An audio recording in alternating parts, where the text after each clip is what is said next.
God's not dead. The title says so right from the get-go. But when it comes to Peter Cain, it's not for lack of trying. Back in 2016, in the events chronicled in God's Not Dead 2, the attorney Cain led the prosecution and persecution of a young teacher who dared discuss Jesus' Sermon on the Mount in class. Alas for Cain, it didn't go all that well. He lost the case, some respect and perhaps a few clients. But Cain is not one to be easily deterred.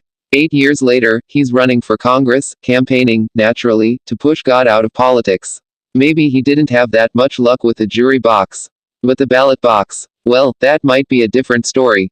And out of the blue, the incumbent in the race drops dead, leaving Cain running unopposed. Why, if Cain was a man of faith, he might have chalked up the congressman's untimely demise as an act of God. But Cain takes little time to contemplate the mysteries of fate or faith. He has far too much gloating to do. The road is clear for a triumphant congressional campaign. And once in office, he can begin the job of expelling any mention of God or faith or religion from, well, everything. Everything remotely connected by tax dollars, in any case. Religious superstition has no place in influencing our laws and government, he says. Here's to laws, reason and reshaping our nation's core. But wait, the loyal opposition refuses to just roll over. Someone needs to stand up to this perfidious politician. And naturally, they find that someone on a viral YouTube clip. The Rev. David Hill, long a passionate defender of religious liberty and faithful activism, made quite the impact when he stood up to the powers that be in a recent rant. "This guy is gold," a political operative exclaims while watching. Clearly, this quiet, unassuming pastor is just the guy to run against Cain and his infernal goals in what current Rep. Daryl Smith says is a fight for the soul of our nation. They quickly rope in Lottie J., a promising former political consultant, to run David's campaign. Oh, and yeah, maybe ask the guy if he wants to run. David doesn't, but after a good night's sleep and a bit of prayer, the Reverend changes his mind. But the election won't be easy. Reverend, anyone could run. I think that you could win. Without God, there is a coarsening. Hi there viewers, welcome to my YouTube channel. I hope you are enjoying the movie. If so, please don't forget to like, subscribe and share with a friend. The movie God's Not Dead is about Rev. Hill, as we've seen throughout this franchise, is a caring and conscientious fellow, presented to us as an incorruptible paragon of Christian humility and righteousness. And when the movie opens, he has no interest in diving into the world of politics. Really, he mainly wants to keep a women's shelter run by his church open and viable.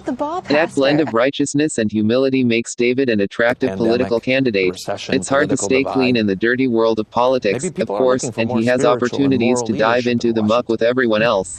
But for the most part, he refuses. Spoiler warning, for instance, when given the chance to spread a little dirt about Cain during the campaign, David refuses. "If I release this to the media, then my promise to run a clean campaign is no more than a slogan." But when it leaks anyway, he refuses to throw anyone under the bus, taking responsibility. David has help, though.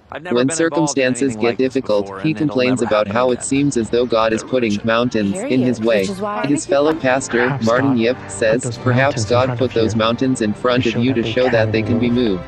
And then, when it looks as if David's entire campaign is crumbling, Hill's friend Daryl, who's already a congressman, brings a few pine cones over and tosses them in David's fireplace. They only release their seeds, he says, when they're exposed to extreme heat.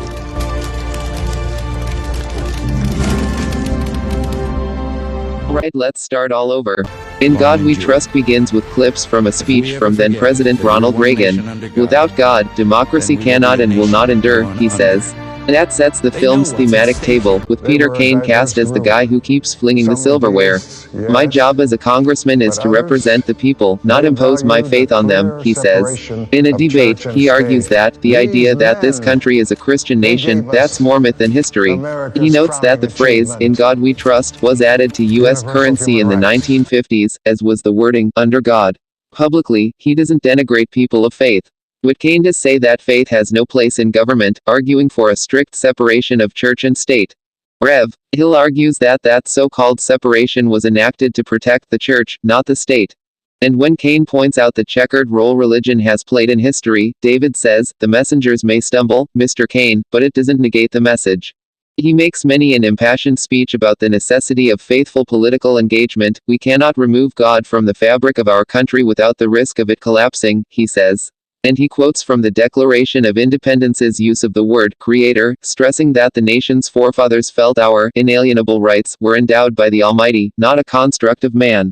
All of this seems to crescendo to a moment that, likely intentionally, mirrors Jesus' temptation in the wilderness, with David and Cain taking the roles of Jesus and Satan, respectively. Even though David was selected because of his impassioned, spiritual speeches, Lottie's concerned that her candidate is undercutting his chances. "We gotta drop God, and we gotta go negative," she tells him, one of many instances where she begs David to conform to the rules of the game. But her contact with David does have an influence on her. Admittedly, that influence seems to take a questionable turn at first. In a hotel room, she grabs a Gideon's Bible from her hotel nightstand, clasps it in her hands and prays that a political enemy loses. "Make him suffer the way I have," she says. Over time, she grows more receptive to actually following God, rather than begging him to follow her into battle. In perhaps the movie's most poignant conversation, Lottie wonders how to discern God's will. "How do you know it's God?" she asks David. "You know someone long enough, you begin to recognize his voice," he says. "But sometimes knowing it's God is easier than actually listening to him." Meanwhile, David's struggling to resurrect the women's shelter, which bears a sign that proclaims, provided by God through his people. One representative mother, Monica, wonders just where all those people are when the shelter falls on hard times. And she has some strong words for David as the shelter teeters on obsolescence. At first, she asks him, "Who dropped the ball, Pastor?" "It wasn't God." David says he did his best, but "I just wish my best was better." Then, later, she seems to reprimand him for spending too much time campaigning when it could have been better used closer to his home church. One more overarching note, "In God We Trust" nods to the idea that faith crosses party lines. Christians who are politically active must be led by biblical principles and values and not by party affiliation, we hear. That said, it's not too hard to figure out what political party Rev. David Hill would belong to. Mark Shelley, a businessman and secondary antagonist in the original God's Not Dead film, finances David's campaign, naturally, for his own purposes. And he says, much like his God, "I can giveth, and I can taketh away." I can giveth, and I can taketh away. Thank you. John Wesley, A lot of Cain's J. campaign manager, What a used to be coincidence. romantically linked to Lottie. Hello? He repeatedly you asks her doing if in this she'd like to go to quote-unquote enjoy Paris out with of him hiding after from the his circus? client I'm wins. not in We learn hiding, that a John. character had a One to sexual quit and relationship leave out well of enough wedlock alone. and became Chocolate pregnant. gravy they have Violent here. content. The man in the relationship mentioned directly above tells his paramour to take care of the pregnancy, obviously pressuring the woman to have an abortion. "So I did," she says, changing the intended meaning of his "take care of it." "I've been taking care of our son Christopher ever since." We don't see any actual physical violence, but Cain clearly views politics as combat. He laments the fact that his original congressional opponent died, because that means he couldn't strike the death blow. And then he repeats that same sentiment when Cain believes that David's about to drop out of the race. Amen. If you enjoyed the video, don't forget to like and subscribe for more movie updates.